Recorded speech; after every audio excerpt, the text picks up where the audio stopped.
Hello నమస్తే. నేను journalist Srinivas.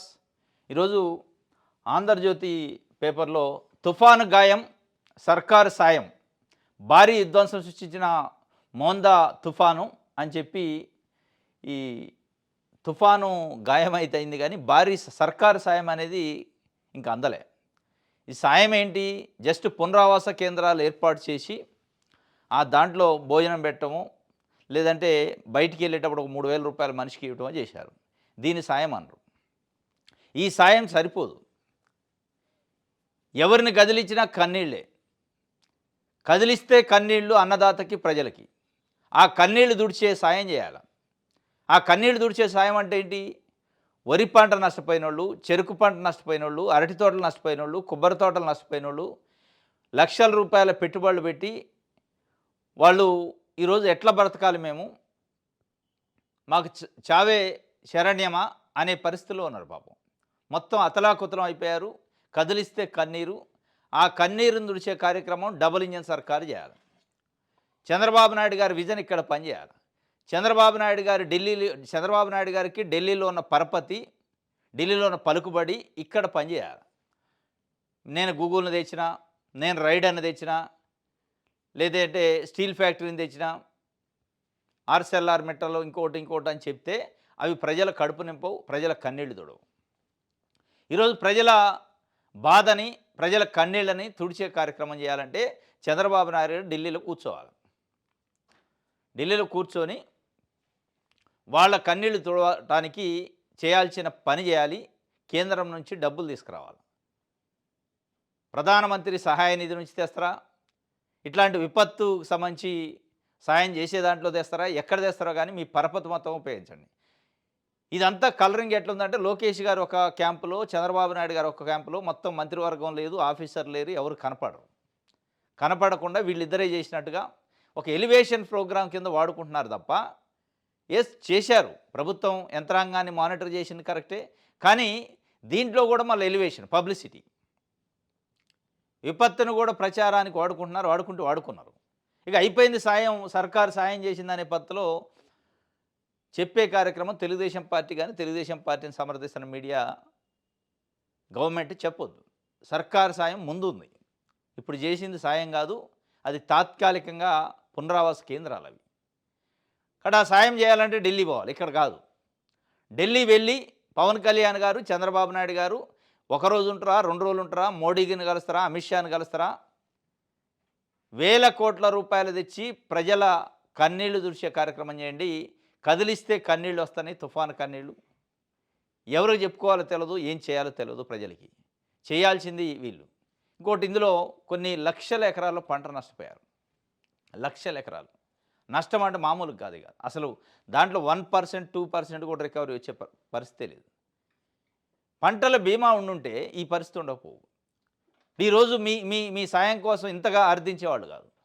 ఇంత కన్నీళ్ళు పెట్టుకోవాల్సిన పని లేదు. రైతులు కొంత నష్టపోయినప్పటికీ బీమా ఉంది అనే ఒక ధీమా ఉండేది.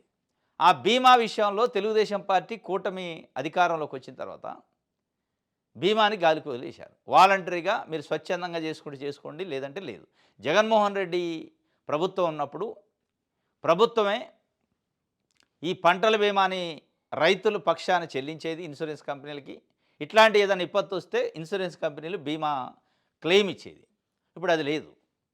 స్వచ్ఛందంగా అనేటప్పటికీ డ్రాస్టిక్గా తగ్గిపోయింది రైతుల సంఖ్య. ఎవరో కాస్త ఫైనాన్షియల్గా స్థితిగా ఉన్నోళ్ళు కొంతమంది చేసుకున్నారు తప్ప మిగతా వాళ్ళకి లేదు. ఈరోజు అది కూడా ఒక కారణం. మీ నిర్లక్ష్యం వల్ల, మీకు రైతులపైన ఉన్న అశ్రద్ధ వల్ల ఈ పంటల బీమా కూడా లేకుండా పోయింది. కాబట్టి మీరు ఈరోజు ఆ ధీమా ఇవ్వాలి, ఆ బాధ్యత తీసుకోవాలి. కాబట్టి ఇక తుఫాను గాయమైంది, సాయం చేసిన అయిపోయింది, ఆ గాయం మానిందంటే ఆ మానే గాయం కాదు అది. ఆ గాయం మానాలంటే చంద్రబాబు నాయుడు గారు ఢిల్లీ వెళ్ళాలి, సాయాన్ని చేయాలి. 1209 పునరావాస కేంద్రాలు, 1,16,000 మందికి తిరిగి వెళ్ళేటప్పుడు 3,000 ఇచ్చినాం. ఇది కాదు అసలు, ఈ లెక్కలే కావు. 1,200 కాదు, ఇంకో 1,200 పెట్టిన పునరావాస కేంద్రాలు 2 రోజులు ఉంటారు, 3 రోజులు ఉంటారు. ఇప్పుడు వాళ్ళు పర్మనెంట్గా నష్టపోయిన దానికి ఏంది? మనిషికి, ఒక కుటుంబానికి ఒక 3,000 రూపాయలు ఇచ్చి పంపిస్తే ఆ 3,000తో ఏం చేయాలి? కౌలు రైతులు, అసలు రైతులు, ఒరిజినల్ రైతులు, రైతు కూలీలు, రోడ్డున పడరు ఈరోజు. వాళ్ళకి ఎవరు ఆసరా ఇచ్చేది? ఇది పెద్ద ఎత్తున నష్టపోయారు. ఆ నష్టంలో కరెంటు పోల్సు, కరెంటు వైర్లు గవర్నమెంట్‌కి కూడా నష్టం. ఆ గవర్నమెంట్ నష్టాన్ని, ప్రజలకైన నష్టాన్ని, రైతులకైన నష్టాన్ని పూడ్చాలంటే కేంద్రం ఒక్కటే ఆపన్నాస్తం. పదే పదే చంద్రబాబు నాయుడు గారు, కూటమి చెబుతా ఉంటది. డబుల్ ఇంజిన్ సర్కారుతోని చాలా లబ్ధి అయింది. మనం చాలా వికాసం వైపు, అభివృద్ధి వైపు దూసుకొని పోతున్నాం అంటున్నారు. ఆ దూసుకొని పోయేది ఇక్కడ ఉపయోగపడాలి. ఆ దూసుకుపోవడం కథ ఏందో ఇక్కడ ఇక్కడ పనికి రావాలి. ఇది ఒక వార్త. రైట్. చావేదైనా చిచ్చు పెట్టేద్దాం. ఆత్మహత్య ఘటనలో వైసీపీ శవరాజకీయాలు. గుంటూరు జిల్లా మహిళ మరణంపై రోత పత్రికలో విష ప్రచారం. కందుకూరు మాదిరిగానే 2 కులాల మధ్య చిచ్చు యత్నం. బంధువులు వేధిస్తే ఓ కులానికి అంటగట్టిన వైనం. వైసీపీ ప్రచారాన్ని తిప్పికొట్టిన కుటుంబం. చావేదైనా చిచ్చు పెట్టేద్దామని వైసీపీ అంటుందంట. మీరేం చేస్తున్నారు? చావేదైనా కవరింగ్ చేస్తున్నారు. వాళ్ళేమో చిచ్చు పెడతంటే మీరు కవరింగ్ చేసే ప్రయత్నం చేస్తారు. మీరేమిటికున్నారు? వాళ్ళేమిటికున్నారు? వాళ్ళదేమో రాజకీయ పార్టీ, మీది పత్రిక. మీరు చనిపోయింది రైతు ఆత్మహత్య చేసుకున్న, అప్పుల పాలైనా, వేధింపులకు గురైనా, తెలుగుదేశం పార్టీ నాయకుల వల్ల చనిపోయినా, లేదు లేదు అది ఇట్లా కాదు, అట్లా కాదు, కులం కాదు, మతం కాదు, ఏదో అని మీరు కవర్ చేసే ప్రయత్నం చేయట్లే. వాళ్ళు చావేదైనా చిచ్చు పెడతారో లేదో కానీ, చిచ్చు పెడితే మండదు. మీరు కవర్ చేస్తారు. ఈ కవరింగ్ ఎందుకు మీకు? ఇప్పుడు ఆమె క్లియర్‌గా తెలుగుదేశం పార్టీ నాయకుల వేధింపులు తట్టుకోలేక ఆత్మహత్య చేసుకుంటున్నారని సెల్ఫీ వీడియో తీసింది. ఇక అది కూడా అబద్ధమేనా? ఒక మహిళ సెల్ఫీ వీడియో తీస్తూ ఆ పాయిజన్ తాగి చనిపోయింది. దాన్ని కూడా కవర్ చేసే ప్రయత్నం మీరు చేస్తున్నారు. ఈ స్విచ్ పెడతారో లేదు కానీ మీ కవరింగ్ ఎక్కువైంది. ఈ కవరింగ్ ఎందుకు? మొత్తం తెలుగుదేశం పార్టీ అది చుట్టుకోండి. కండువాలో లేకపోతే తలపాగాలు చుట్టుకొని మీ కవర్ చేయండి, అయిపోద్ది. ఇంత దారుణం. ఒక మహిళ చనిపోయింది, సెల్ఫీ వీడియో తీసింది. ఆమె క్లియర్‌గా తెలుగుదేశం పార్టీ నాయకుల వేధింపు వల్ల చనిపోతానని ఆడియోలో చెప్పింది, వీడియోలో. అయినా కానీ లేదు లేదు చావేదైనా చిచ్చు పెడుతున్నారు. మీరు ఆర్పండి. మీరు ఆర్పే ప్రయత్నంలో ఉన్నారు. మీరు కవర్ చేసే ప్రయత్నంలో ఉన్నారు కదా! ఎంతవరకు కూడా మీ మీ విధానం ఏంది? ప్రజలు కాదు, రాష్ట్రం కాదు, సమస్యలు కాదు. కేవలం తెలుగుదేశం పార్టీ, చంద్రబాబు నాయుడు గారు, నారా లోకేష్ గారిని కాపాడటానికి మీరున్నారు, కవర్ చేయడానికి. వాళ్ళకి జరిగే నష్ట నివారణ, వాళ్ళకి జరిగే డ్యామేజ్‌ని కవర్ చేసే కార్యక్రమం చేస్తున్నారు. ఈ కార్యక్రమంలోనే ఎవరో ఇంకొకళ్ళు వైసీపీ పార్టీయో లేదా ఇంకో పేపరో, రోత పత్రికలని, రోత ఛానళ్ళని రకరకాల మీరే ఏదో పెద్ద పుణ్యాత్తులైనట్టు, సత్యహరిశ్చంద్రులైనట్టు, ఇక మీకంటే నీతి నిజాయితీ పరులు ఎవడో లేనట్టు మీ కలరింగు, కవరింగు. ఈ కవరింగులు తగ్గించేసి వార్తలు రాయండి. ఇది ఒక వార్త. జగన్ కోర్టుకు రావాల్సిందే. నవంబర్ 14 లోపు వ్యక్తిగత హాజరు గతంలోనే ఆదేశించామన్న కోర్టు. తప్పుడు ఫోన్ నెంబర్ వ్యవహారంలో సీబీఐ పిటిషన్ కొట్టివేత. ఆ సందర్భంగా హాజరాంశం ప్రస్తావన. తప్పుడు ఫోన్ నెంబర్ ఇచ్చారని సీబీఐతోనే ఒక పిటిషన్ ఇచ్చారు. అది కొట్టి పడేసింది. ఇక ఆ సందర్భంగా ఒక వాక్యం అన్నదాడు, జగన్మోహన్ రెడ్డి కోర్టుకు రావాల్సి ఉంటుంది అని. ఇక దాని పెద్ద ఐటము హైలైట్. ఇక అక్కడ పంటలు పోయి నానా రకాల రోదనలు, కదిలిస్తే కన్నీళ్లు ప్రజల్లో, అన్నదాతల ఆవేదన, అన్నదాతల ఆశలు ఆవిరైపోయినాయి. దాని గురించి రాకుండా జగన్ కోర్టుకు హాజరైతేంది, హాజరు కాకపోతుంది, ప్రజలకేం సంబంధం? అది కోర్టు జగన్కి సంబంధించిన విషయం. దాన్ని కూడా వార్త రాసిండు. అంటే ఈ కవరింగు, కలరింగ్‌లో ఇది ఒక ఈ భజన అనమాట. ఎక్కడ కుదిరితే అక్కడ భజన చేసే కాడ భజను, బదనాయం చేసే కాడ బదనాయం. రైట్. అమ్మ మాట విని ఉంటే ఘోరం జరిగేది కాదు. డివైడర్‌ని ఢీకొని పడిపోయాం. అతివేగంగా వచ్చి కావేరి బస్సు బైకును దూసుకుంటూ పోయింది. మంటలొచ్చి క్షణాల్లో ఘోరము. బెల్ట్ షాపులో మందు కొన్నామన్నది దుష్ప్రచారమే ఎర్రిస్వామి కథం. ఇప్పుడు ఈ స్టేట్మెంట్ దానికోసం అన్నట్టు. 19 మంది చనిపోయారు. మీ కవరింగ్ ఏంటి? 19 మంది చనిపోయిన దానికి ఈ శివశంకర్ అనేటోడు, ఎర్రస్వామి అనేటోడు బెల్ట్ షాపులో మద్యం తాగి మధ్యరాత్రి 2 గంటలప్పుడు ఆ మద్యం మత్తులో డివైడర్ కొట్టుకొని చనిపోయి రోడ్డు పైన బైక్ వదిలేస్తే ఆ బైక్ కావేరి ట్రావెల్స్ దూసుకొని పోవటం వల్ల, డాష్ చేయటం వల్ల మంటలు లేచి చనిపోయారు. దీని వెనక బెల్ట్ షాప్ మత్తు, మద్యం లేదా? దాన్ని కవర్ చేయడానికి నాన్న తిప్పలబడి ఎర్రస్వామి దగ్గరకు పోయి మైకి పెట్టి, లేదు లేదు మేము బెల్ట్ షాప్లో మద్యం. మరి ఎక్కడ తాగారు? ఎక్కడ తాగారు? 2 గంటలప్పుడు ఏ షాపులో తాగారు? ఎందుకు ఈ కవరింగు? ఇప్పుడు మీది మీరు వార్తలు వార్తలా, రోత పత్రిక మీరు ఆత్మవిమర్శ కనీసం చేసుకోవాలి. ఇప్పుడు ఇది ఇది ఇది అవసరమా? మేము మద్యం షాప్‌లో బెల్ట్ షాప్‌లో మద్యం ఆ స్టేట్మెంట్ కోసం మీ వార్తలు రాసేది? ఆ స్టేట్మెంటు ఏ కాడికి బెల్ట్ షాపులు లేవు, బెల్ట్ షాపులు అబద్ధం, బెల్ట్ షాపులలో మందు తాగలేదు, ఇది చెప్పే ప్రయత్నం చేస్తుంటారు. సరే ఇక్కడ ఉందా లేదా పక్కన పెడితే. రాష్ట్రంలో బెల్ట్ షాపులు లేవా? సరే ఇక్కడ అంటే కవర్ చేసి మైక్ ఉంది కాబట్టి మైక్ పెట్టి లేదు అని చెప్పించారు ఎర్రిస్వామితోని. వాడు అనివార్యంగా చెప్తుండు. ఇప్పుడు ప్రభుత్వం కేసు పెట్టింది కాబట్టి ప్రభుత్వము తెలుగుదేశం పార్టీ ఏం చెప్పమంటే అది చెప్పాల్సిందే. బెదిరిస్తారు అని చెప్తారు. 2 గంటలప్పుడు బెల్ట్ షాప్ ఉన్నదో అందరూ తెలిసింది. అసలు బెల్ట్ షాపుల పరిస్థితి రాష్ట్రం మొత్తం తిరిగి ఏ ఊరు పోతే ఏ బెల్ట్ షాపు లేదో పోదాం పండి చూద్దాం. ఒక నిజ నిర్ధారణ కమిటీ వేయండి. ఎందుకు ఈ కలరింగ్, కవరింగ్? ఇది పీపీపీ ఆపలేమో, అది ప్రభుత్వ విధానపరమైన నిర్ణయం, చట్టవిరుద్ధమైతే తప్ప జోక్యం చేసుకోలేము. హైకోర్టులో నిన్న పిటిషన్ పడ్డది. ఆ పిటిషన్ ఆర్గ్యుమెంట్ జరిగింది. పీపీపీ పేరుతోని ప్రైవేటు పరం చేసే పరిస్థితికి వచ్చింది. ప్రభుత్వ మెడికల్ కాలేజీని ఆపండి అంటే ఆపలేమని చెప్పింది. అది పెద్ద వార్త అయింది ఆంధ్రజ్యోతికి, ఈనాడుకి. పీపీపీ ఆపలేము అని కోర్టు చెప్పింది. వాళ్ళకున్న లీగల్ ప్రొసీజర్లో లీగల్ దాంట్లో ఆపలేరు కాబట్టి ఆపలేమని చెప్పింది. అంటే పాలసీ డెసిషన్ గవర్నమెంట్ది కాదు. గవర్నమెంట్ ఆపొచ్చు కదా. మీరు ఆపలేము అని కోర్టు చెప్పింది కాబట్టి మేము ఆపమని చెప్పడానికి అసలు గవర్నమెంటే పాలసీని వెనక్కి తీసుకోవచ్చు కదా. అది చెప్పదు ఆంధ్రజ్యోతి. మీకు ఆపొద్దనే ఉండే.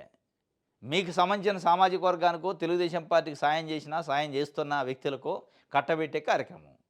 దాంట్లో ఆపొద్దని ఉంది కాబట్టి ఆపలేము అనేదాన్ని పెద్దగా రాతరు. ఒకవేళ ఎవరన్నా ఆపొచ్చు అన్నారనుకో, జడ్జో లేకపోతే మేధావులో ఇంకోళ్ళు లేదు అట్టెట్ ఆపుతారు, పీపీపీలో మెరుగైన వైద్యం వస్తుందని మళ్ళీ మీరే కలరింగ్లు, కవరింగ్లు.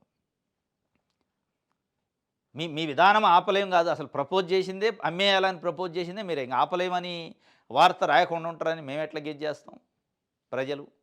ప్రజల కోణంలో కనీసం వార్త రాయండి. ఆపే ప్రయత్నం ఒకవేళ కోర్టు ఆపలేకపోవచ్చు కానీ ప్రభుత్వం ఆపే హక్కు ఉంది, ప్రభుత్వానికి ఆపే బాధ్యత ఉంది. ఆ అధికారం ప్రభుత్వానికి ఉంది. ఆ పాలసీని జస్ట్ వెనక్కి తీసుకుంటే అయిపోయాయి. ఎందుకు తీసుకోరు అంటే తీసుకోరు అంతే.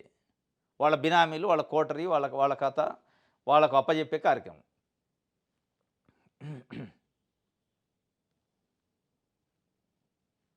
రైట్.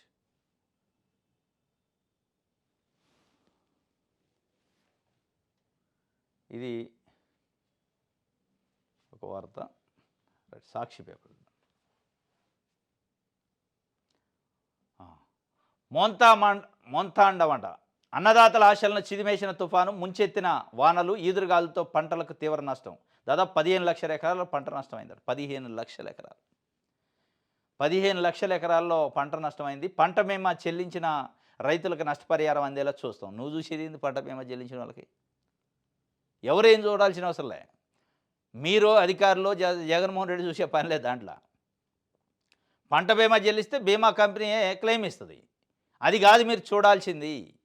నరేంద్ర మోడీ దగ్గరకు పోయి ప్రధానమంత్రి దగ్గర నుంచి, కేంద్ర ప్రభుత్వం దగ్గర నుంచి ఒక 50,000 కోట్ల రూపాయలు తెచ్చి దాదాపు ఒక 15 లక్షల ఎకరాల పంట నష్టపోయింది. ఎన్ని లక్షల కుటుంబాలు నష్టపోయినాయో లెక్కలేదు.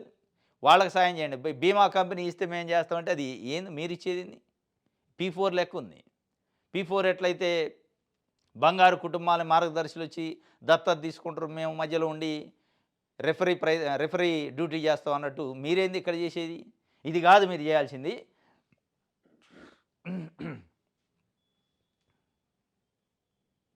రైట్.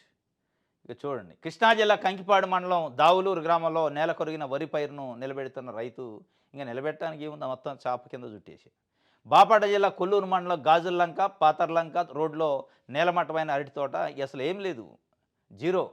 ఈ అప్పు ఎలా తీర్చుకోవాలయ్యా? కూలీనాలి చేసుకుంటూ మాకున్న పొలంతో పాటు మరి కొంత పొలం కౌలుకు తీసుకొని 3 ఎకరాల్లో వరి పంట సాగు చేశాం. నారు పోసిన సమయం నుంచి ఇప్పటివరకు సుమారు 1,30,000 రూపాయలు అప్పు చేసి పెట్టుబడి పెట్టాం. తీరా కోతకొచ్చి కోసుకునే సమయంలో తుఫాన్ దెబ్బకు పైరు మొత్తం నేలకు వాలిపోయింది. వర్షం అలానే కురుస్తుండటంతో ధాన్యానికి మొలకలు వచ్చాయి. ప్రస్తుతం కోలుకునే పరిస్థితులు కనిపించడం లేదు. చేసిన అప్పు ఎలా తీర్చాలో దిక్కుతోచని పరిస్థితి. నంద్యాల జిల్లా పాములపాడు మండలంలో భవనాశి వాగట వెంట మునిగిన మొక్కజొన్న పంట. ఎకరాకి 25,000 పరిహారం ఇవ్వాలి, కదిలిస్తే కన్నీరు. ఎక్కడ చూసినా పంట నష్టపరిహారం పరిస్థితి అంతే ఉంది. ఇక ప్రభుత్వం ఆదుకోకపోతే మేము బతకలేము. పంట పూర్తిగా నేల కొరిగింది, నారుమళ్ళు పూర్తిగా దెబ్బతిన్నాయి, పంట పూర్తిగా నాశనం అయిపోయింది అని ఒక్కొక్కళ్ళు ఒక్కొక్క స్టేట్మెంటు. చివరికి కన్నీళ్ళే మిగిలి అని ఒక మహిళ ఆవేదన పాపం. 3 ఎకరాల్లో మొక్కజొన్న పంట సాగు చేశాం, పంట బాగా పండిందని సంబరపడ్డాం. తుఫాను ఉందని తెలియడంతో కళ్ళాల్లో ఉంచితే మొక్కజొన్నలు తడిసిపోతాయని భయపడ్డాం. వ్యవసాయ మార్కెట్ యార్డ్‌లో నిల్వ ఉంచితే తడవకుండా గట్టెక్కుతామని కూలీలను పిలుచుకొని మొక్కజొన్నను ఆత్మకూరు వ్యవసాయ మార్కెట్‌కి తరలించాం. గంటకు వరద నీరు వచ్చి చేరింది. కళ్ళ ముందే మొక్కజొన్నలు పోతుంటే కాపాడుకోలేకపోయాం. 7 రోజులు తిప్పలు పడుతూ పంటను కాపాడుకుంటే కష్టమంతా వర్షం పాలైంది. ఎంత ఆవేదన ఉంటది. మొక్కజొన్న పంట క్రాప్ అంతా మొత్తం తీసి దాన్ని తీసుకుపోయి మార్కెట్‌లో పోసి ఇక అమ్ముకోవాలి. జస్ట్ అమ్ముకునేదే ఉంది. లాస్ట్ దశలో ఇక పంట చేతికొత్తది, నోటికాడి ముద్ద అనమాట. తినే కాడికొచ్చింది. కళ్ళ ముందే ఆవిరైపోయింది, కొట్టపోయింది. ఇట్లాంటి ఇట్లాంటి రైతుల ఆవేదనని, ఇట్లాంటి ప్రజల బాధని గమనించి మీరు కాపాడే ప్రయత్నం చేయాలి. ఉత్తుత్త డబుల్ ఇంజన్ లేని సర్కారు లెక్క చేయొద్దు మీరు. నేను ఇన్సూరెన్స్ కంపెనీలతోని ఇప్పిస్తాం, ఇన్సూరెన్స్ కంపెనీలతో మీరు ఇప్పించేదేంటి? అవి కాదు. ఇగో ఈ వీళ్ళ బాధని వీళ్ళ కన్నీళ్ళని తోడవాల. నెల్లూరు జిల్లా పాతరాయపల్లిలో నీటిలో తేలి ఆడుతున్న వరి పైరు. తూర్పుగోదావరి జిల్లా దేవరపల్లి పట్లంట రోడ్లోని ఓ తోటలు విరిగిపడిన బొప్పాయి చెట్లు. గుంటూరు జిల్లా తాడికొండలో పత్తి పొలంలోకి చేరిన వరద నీరు. ఇవన్నీ ఎక్కడ ఆంధ్రజ్యోతి ఈనాడు వార్తలు రాయాలి. అంటే రైతు బాధని, ప్రజల బాధని, కనీసం వాళ్ళ కన్నీళ్ళని, వాళ్ళ ఆవేదనని, వాళ్ళ వాళ్ళ ఘోషని కనీసం రాసే ప్రయత్నం చేస్తే కనీసం గవర్నమెంట్ చూస్తుంది. వాళ్ళు అది రాయకుండా అయిపోయింది సర్కారు సాయం చేసింది అని చెప్పి రాశారు. ఇది చావులు కాదా? ప్రజలు చనిపోతుంటే, వరదలు వచ్చి కుటుంబాలు రోడ్డున పడుతుంటే దాన్ని కూడా మీరు కవర్ చేసే ప్రయత్నం చేసి రోత వార్తలు, రోత పత్రికలు రాస్తాను. కనీసం రాయలే వీటి గురించి. పంటల బీమా చెల్లించిన రైతులకు నష్టపరిహారం అందేలా చూస్తాం అని చెప్పి చంద్రబాబు నాయుడు గారు చెబుతుండు. పంటల బీమా చెల్లించిన వాళ్ళకి ఇస్తానంటే మేము ఏమి ఇవ్వం అని అర్థం. బీభత్సం అనమాట. తుఫాన్ బీభత్సం ఏ స్థాయిలో ఉందనేది దీన్ని బట్టి చూడొచ్చు. ఇది సాక్షికి సంబంధించి. ప్రజాశక్తి చూద్దాం. నష్టాన్ని నివారించాం ముఖ్యమంత్రి చంద్రబాబు. తుఫాను బాధిత ప్రాంతాల్లో ఏరియల్ సర్వే. ఓడరేవుల్లో బాధితులకు పరామర్శ. 87,000 హెక్టార్ల పంట నష్టం. బాధిత కుటుంబాలకు ఉచితంగా నిత్యావసర వస్తువులు అందిస్తామని. నష్టాన్ని నివారించవచ్చు, కానీ జరిగిన కష్టానికి జరిగిన నష్టాన్ని పూడ్చాలి, నివారించడం కాదు. నష్టాన్ని పూడ్చాలి. ఆ పూడ్చే కార్యక్రమం మీరు భుజాన వేసుకోవాలి తప్ప మీరు నివారించడం అయిపోయిందని మళ్ళీ మీరు లూలు కంపెనీలు, టీసీఎస్లు, కాగ్నిజెంట్లు లేదా గూగుల్లు వాళ్ళతో మీటింగ్లు పెట్టమాకండి. ఈ పని అయిన తర్వాతనే నెక్స్ట్ పని మొదలు పెట్టండి. మళ్ళీ పెట్టుబడులు ఆ కథ ఆ ట్రాప్లోకి తీసిపోయి జనాలను ఇక్కడ గాలికి వదిలేసి ఏదో అద్భుతాలు జరుగుతున్నట్టు క్రియేట్ చేయొద్దు. తక్షణం జరిగిన నష్టాన్ని పూడ్చండి. నివారించడం కాదు, నివారించేది అందరు నివారిస్తారు. మీరు విజన్ ఉన్న ముఖ్యమంత్రి కాబట్టి, డబుల్ ఇంజన్ సర్కారు కాబట్టి ఆ నివారణ కాదు కావాల్సింది, నష్టాన్ని పూడ్చటం కావాలి. దిశ పేపర్ చూద్దాం. ఇక్కడ కూడా సమర్థంగా పనిచేసాం, తుఫాన్ నష్టాన్ని తగ్గించే చర్యలు చేపట్టాం. మీకు మీరు అనుకోవద్దు సమర్థంగా పనిచేసినాం, చేసి ఉండొచ్చు, నష్టాన్ని కూడా నివారించి ఉండొచ్చు, నేను కాదంటలే. ఆ సమర్థంగా పనిచేయటం అనేది భవిష్యత్తులో మీరు ఆ నష్టాన్ని పూర్తిగా వాళ్ళ నష్టాన్ని, వాళ్ళ కష్టాన్ని తొలగించే కార్యక్రమం చేస్తే అది సమర్థత. దాన్ని సమర్థత అంటారు, దాన్ని విజన్ అంటారు, దాన్ని డబుల్ ఇంజన్ అంటారు. ఉట్టినే మేము నివారించడం కాబట్టి అయిపోయిన చేతులు దులుపుకుంటాం అంటే కుదరదు. రాత్రి అంతా చెట్టు పైన బైక్తో సహా కొట్టుకుపోతుండగా చెట్టు ఆసరా. ఉదయం రక్షించిన పోలీసులు. ప్రకాశం జిల్లా పొన్నలూరు మండలంలో ఘటన జరిగిందట. చెట్టును పట్టుకొని పాపం నైట్ మొత్తం ఉన్నాడట. మామూలు విషయం కాదు. ఆ చలి, వర్షం, ఇది ఇది మోంతా తుఫాను ప్రభావంతో ప్రకాశం జిల్లాలో భారీ వర్షాలు కురిశాయి. దీంతో వాగులు, వంకలు పొంగిపొర్లాయి. ఈ క్రమంలో పొన్నలూరు మండలం ఉప్పల దిన్నె వద్ద పాలేరు వాగు పొంగింది. జరుగుమల్లి మండలం పచ్చవ గ్రామానికి చెందిన కోటయ్య నిన్న బైక్పై కందుకూరు వెళ్ళి పొన్నలూరు ఉప్పల దిన్నె మార్గంలో ఇంటికి బయలుదేరాడు. వాగు దాటే ప్రయత్నం చేయగా బైక్తో సహా వాగులో కొట్టుకుపోతూ చెట్టును పట్టుకున్నారు. రాత్రి మొత్తం ఆ చెట్టును ఆసరాగా చేసుకొని బిక్కుబిక్కుమంటూ ఉండిపోయారు. ఉదయం స్థానికులు గమనించి పోలీసులకు సమాచారం అందించారు. వారు రెస్క్యూ చేసి కోటయ్యను రక్షించారు. ఉదయం దాకా పోలీసులు ఎవరో స్థానికులు చూసి పోలీసులకు సమాచారం ఇస్తేనే పాపం ఆయన ఉన్నట్టు తెలిసింది. లేదంటే తెలవని కూడా తెలియదు. ఎందుకంటే ఫోన్ గీన్ ఉండదు కదా! మొత్తానికి రాత్రంతా చెట్టు పైనే ఉండి బతికిండు. చనిపోయేటోడు బతికిండన్నట్టు.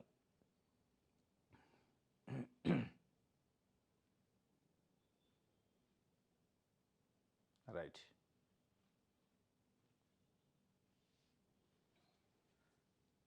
ఆంధ్రప్రభ. ముంచేసిన మొంత కన్నీళ్ళే, ఎటు చూసినా కన్నీళ్ళే ఉన్నాయట. కడవిలా ఏర్లు, రహదారులు, జల దిగ్బంధంలో వందల ఊళ్ళు, పొలాలు, ఏకమైన వాగులు, వంకలు, ఆగిన రాకపోకలు, కొనసాగుతున్న ప్రచండ గాలులు. 2.14 లక్షల ఎకరాల పంట నష్టం. నష్టంపై వేగంగా అంచనాలు. ఉత్తగా అంచనాలు వేసి రాసుకొని పోతే కుదరదు.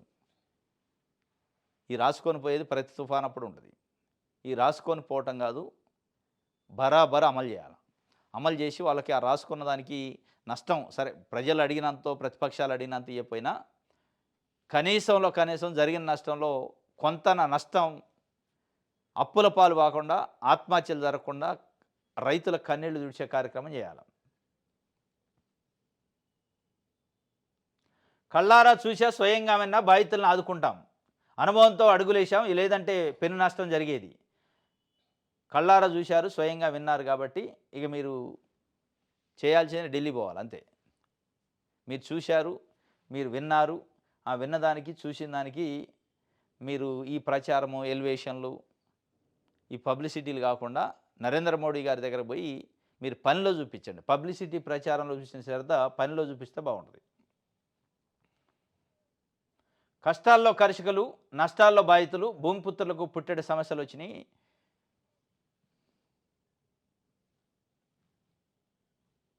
రైట్.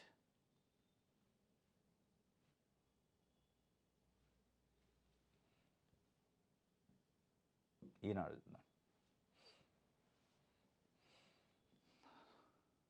రైతు గుండెల్లో తుపాకీ, వరికి అధికంగా నష్టం. రైతు గుండెల్లో తుఫాను, వరికి అధిక నష్టం. పత్తి రైతులకు కోలుకోని దెబ్బ. విరిగిపడిన అరటి, బొప్పాయి, నీళ్లలోనే మిరప, పసుపు, సజ్జ. ఉమ్మడి గోదావరి జిల్లాలు కృష్ణా, గుంటూరు, ప్రకాశం, నెల్లూరు జిల్లాలో కూడా తీవ్రంగా నష్టం జరిగింది అని చెప్పి ఈనాడు ఒక వార్తని రాసింది. ఇక సేమ్ పీపీవీ విధానంలో వైద్య కళాశాలపై జోక్యానికి హైకోర్టు మరోసారి నిరాకరణ అని చెప్పి ఇప్పుడు రైతులు నష్టపోయిన ఫోటోలో రైతులు కొన్ని లక్షల ఎకరాల్లో పోయింది. దానికంటే కూడా వీళ్ళ బాధ అంతా వివేకానంద రెడ్డి హత్య గురించి, లేదా జగన్మోహన్ రెడ్డి హాజరు గురించి, లేదంటే పీపీపీ ఆగిందనే సంబరాల గురించి, పీపీపీని హైకోర్టు తిరస్కరించింది, రద్దు చేయనన్నది అనే సంబరాలు చేసుకునే ప్రయత్నం చేస్తున్నారు. అంటే దేనికోసం వార్తలు రాస్తున్నారు, ఎవరి కోసం వార్తలు రాస్తున్నారు అనేది మనకు అర్థమవుతుంది. ఇది ఈరోజు న్యూస్ అనాలిసిస్. రేపు తాజా వార్తలతో తిరిగి కలుసుకుందాం. Thank you.